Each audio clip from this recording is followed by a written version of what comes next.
এক হাত সাইজের ইলিশ মাছ দিয়ে সরিষা ইলিশ করবো, গরম ভাতে জমিয়ে খাওয়া হবে। মাছটা ভালোভাবে পরিষ্কার করে নেব। মাছগুলা কোটা শেষ, এখন রান্না করব। পেঁয়াজ বাটা, সরিষা বাটা, আদা বাটা, কাঁচামরিচ বাটা। মশলাটা ভালোভাবে কষাই নিতে হইবে। সরিষাটা কষানো হয়েছে, এখন হলুদের গুঁড়া দিয়ে দিই, মরিচের গুঁড়া, লবণ,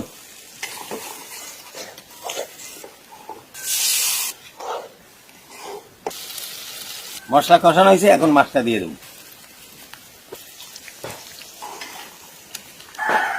সেদ্ধ হওয়ার জন্য পানি দিয়ে দেব।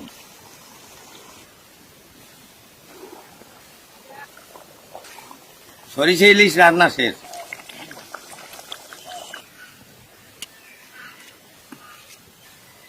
এখন গরম ভাত দিয়ে খামো।